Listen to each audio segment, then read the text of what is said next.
श्रद्धा की मूर्ति आदरणीय महानुभागन सम्य समादरणीय सत्संग प्रेम महानुभाव आदरणीय माताओं एवं भक्तिमती बहनों, संतों का संग, महापुरुषों का संग, संत का दर्शन, महापुरुष का स्पर्शन सबके जीवन में नसीब नहीं होता। उन सौभाग्यशाली को नसीब होता है जिनका भावी जीवन उज्जवल होने वाला, जिनकी जिंदगी से ग्रह नक्षत्र समाप्त होने वाली, जिनकी जिंदगी में 4 चांद लगने वाली होती, ऐसे सौभाग्यशाली को सत्संग नसीब होता है। देखा देखी तो अभागा भी आता है, लेकिन बैठेगा पाप जितना जोर मारेगा उठा के भगा देगा, उससे उन्हें नहीं पाएगा, उन्हें सुन पाएगा, किसी न किसी बहाना सुन लेगा। किसी संत ने कहा, मिलता है जिंदगी में साधुओं की संगति कभी कभी, मिलता है जिंदगी में साधुओं की संगति कभी कभी, लाके ऐसे मोड़ पर तकदीरें कभी कभी। ओ दौलतमंदा, दौलत का अभिमान न करना, दौलत देकर ईश्वर छीन लेते हैं कभी कभी।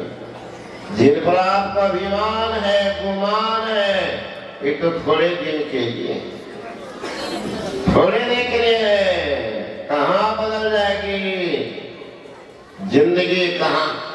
सतगुरु पशु मानस करे, मानस ते सिद्ध सोय, अतातो सिद्ध थे देवता देव निरंजन।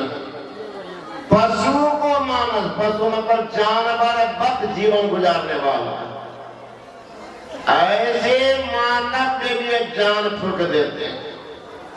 एक बार संत पीपा चले जा रहे, साथ में शिष्य मंडली। संत पीपा जो ही गुजर रहे थे जंगल, तो शिष्य मंडली पीछे में थी। एक बाघ निकल गया, मारा झपट्टा, शिष्यगण चिल्लाने लगे, गुरु महाराज, गुरु महाराज, काल आ गया काल। उलट करके देखते हैं संत पीपा, अरे तेरा बाघ पहुंच गया। गए तेजी में, अब बाघ के कान को पकड़ ली, अब मरोड़ करके भी कान में कोई मंत्र फूके, अरे मूर्ख, तुमको और कोई जगह नहीं मिला, मेरे शिष्य को खाने आए हो, कह करके कान में कोई मंत्र दे दे। उस मंत्र के प्रभाव से वह बाघ 7 दिन तक बिना अन्न जल खाए बाघ घूमता रहा, कुछ नहीं खाए। घूमता रहा। 8वां दिन वह बाघ मर गया, नरसिंह मेहता ने जन्म ले लिया।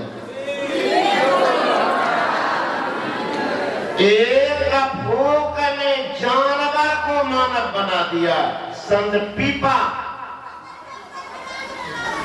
तो लाते ऐसे मोर पर, ये चौराहा है, किस रूप में मिल जाए पता नहीं,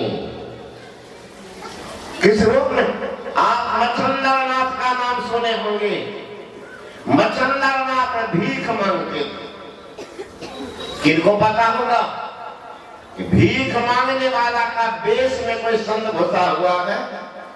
क्यों भेष में नाई में अरबंग है, देवे में कुसाद, खाए में तंग है, जग से उदास महर में अंत का, अरे हारे पलटो ऐसी रहनी रहे लक्षण संत का।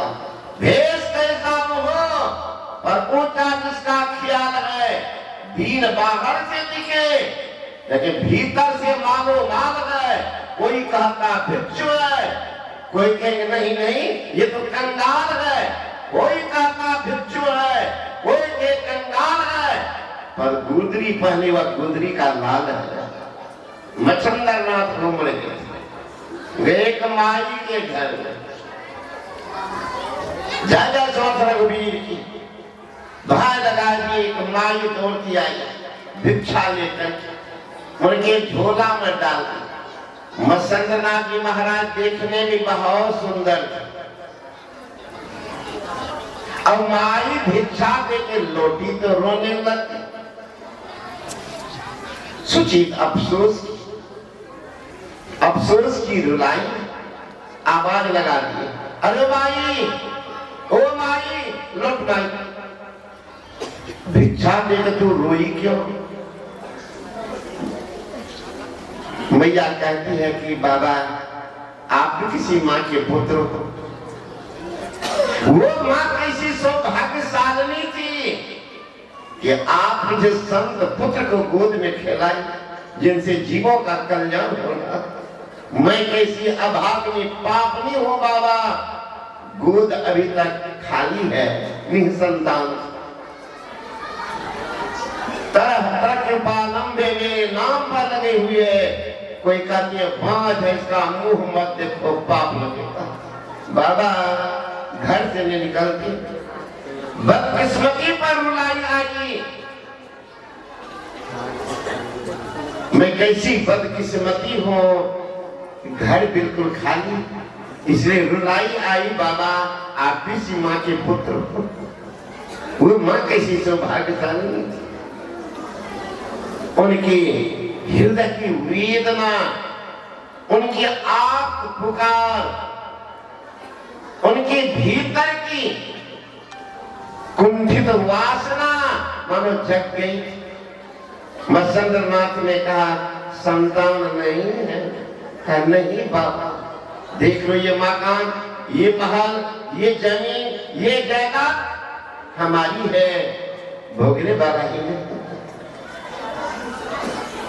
भोगने वाला नहीं। मत्स्येंद्रनाथ ने ज्वाला में हाथ दिया, ज्वाला में हाथ दिया, निकाला भस्म, अल्लोमा खा लेना, लड़का होगा। 12 वर्ष के बाद मांगा लड़का उपदेश देने के लिए, तब तक सुरक्षित रखना। लेके गई घर। महिला सबका स्वभाव है महाराज, कर्ण का साथ भी है, इनके पेट में बात नहीं बचेगा। गई आंगन कहने लगी अब हमारे घर में बच्चे खेलेंगे, हम भी खुदमती कहलाऊंगी। मेरे नाम से जो कलम की टीका लगी थी वो मिटेगी। तो महिला सब कहने लगी सो तुमको क्या मिल गया, सो तुमको क्या मिल गया। कारिक बाबा आए थे, वो भस्म दिएगा, खा लेना, लड़का हो। बाबा कहाँ के थे? ये तो पता नहीं। क्या नाम था बाबा का? वो भी पता नहीं। कौन स्थान में रहते हैं बाबा, तो वो भी पता नहीं। कहाँ आए थे बाबा, कहा भीख मांगने के लिए। महिला सब लगी बरगलाने, जा रे पागल, भीख मंगा में इतना दम है कि भस्म से बेटा पैदा करता है, तो पागलवा जंगल में नहीं रहता, वहीं से भस्म दे करके बेटा को नौकरी राजपाट चला देता, पागल बनी। कहीं बबजिया दिया होगा भस्म में, खाएगी पेट में पत्थर हो जाएगा तो खोजते रहेगी बबजिया को, जिसका अता पता भी नहीं। कहीं खाएगी जादू टोना किया होगा, अब बच्चे को उल्टा पुल्टा कर दिया होगा कि खूब लेंगे पैसा मंदिर बनेंगे। देखिएगा ये सब जादू टोना निर्मल बुआ नहीं करते, कोई डरिएगा।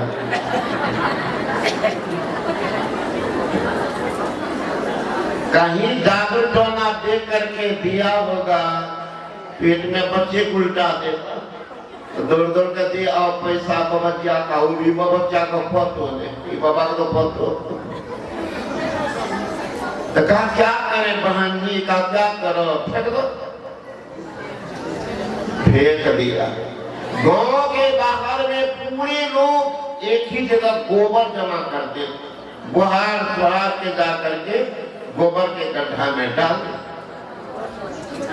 12 वर्ष के बाद मच्छंदर नाथ पहुंच गए उस माई के घर। काली मैया, लड़का कहाँ है? डर गई। बाबा मैं खाई नहीं, नहीं जा रे अभागा, मेरा किया हुआ भक्त बेकार जा नहीं सकता, भस्म कहाँ फेंकी बता, लड़का दिया हुआ होगा। दौड़ती गई गांव के बाहर, कहा बाबा इसी में डाली। मच्छंदर नाथ का हट गया, निंदा था तो हट जा। मच्छंदर नाथ बैठ गए, आवाज लगाते हैं, अरे फकीर के बाद का कहाँ हो? ओ फकीर के बाद का, मैं मच्छंदर नाथ आया हूँ, कहाँ हो? भीतर से आवाज आती है, गुरु महाराज मैं बहुत भीतर में दब गया, 12 वर्ष तक गोबर जमा किया था उनके कपाल पर, मैं हाथ बढ़ाता हूँ, निकल जा। जो वही हाथ बढ़ाए 12 साल का लड़का बाहर निकल गए। मच्छंदर नाथ उनको स्नान कराते हैं, कपड़ा पहनाते, नामकरण करते हैं, जिन्हें रक्षा किया गोबर, इसलिए उसका नाम रखा गौरक्ष। वैसे अपहरण पड़ जा गोरखनाथ, जिनके शिष्य अभी यूपी के मुख्यमंत्री हैं योगी आदित्यनाथ, वही पंथ के हैं गोरखनाथ। गोरखनाथ का कहाँ जन्म हुआ? मच्छंदर नाथ ने अपनी शक्ति से पैदा कर दिया। मच्छंदर नाथ चले रास्ते में, मच्छंदर नाथ ने कहा बेटा गौरक्ष मुझे तो भूख लगी है,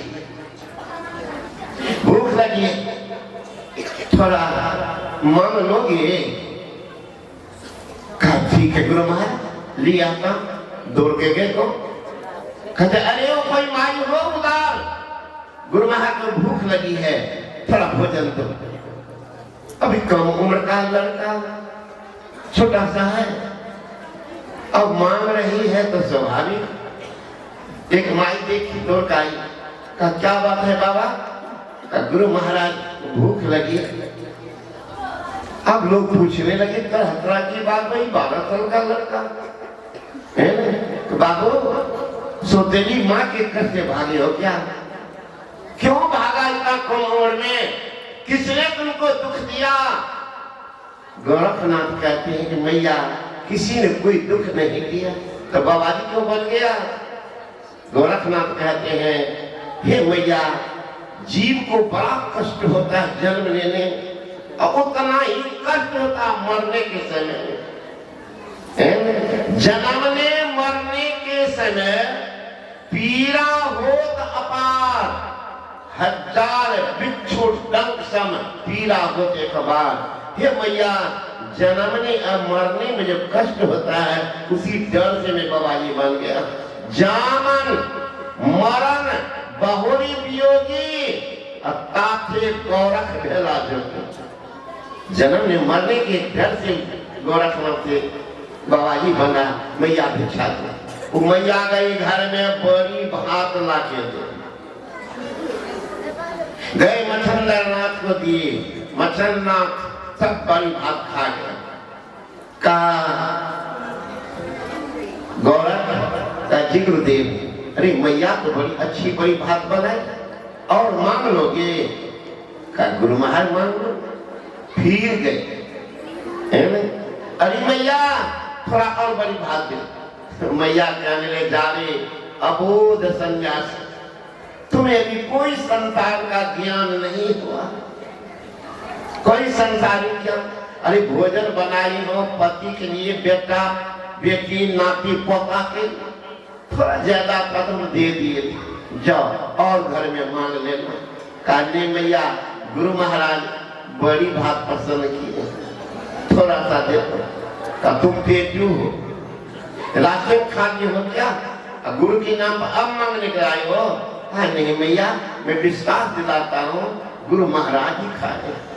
अच्छा ठीक है, जाओ दूसरे घर मांग ले, मैं तुमको दे दूंगी। कौन किसको भूखा रखूंगी? किसी को भूखा रखना पड़ेगा, उतना ज्यादा नहीं है। जाओ करने मैया थोड़ा दे दो। मैया सोचिए डरेंगे तो भागेगा, ऐसे नहीं बता, अब ऐसे देने वाली नहीं हूँ। कहता एक आंख निकाल के दो, बड़ी भात दे दो। जो ही कहा एक आंख दो बड़ी भात दूंगी, चट के जेब में हाथ डाला, निकल गया चाकू, मारा चाकू आंख में, अब घुमा करके आंख निकाल दिया। लो मां दो बड़ी भात। खून की धारा बही, मैया को डर गई, भागी चट में बड़ी भात निकाल कर भग गया। जब चले मच्छंदरनाथ को दूर पर देख रहे कि खून की धारा, दौड़ गए, बेटा किसने किया ये? बड़ी भात, फिर बड़ी बात कि सारी घटना सुनाए। मैया बैठ जाते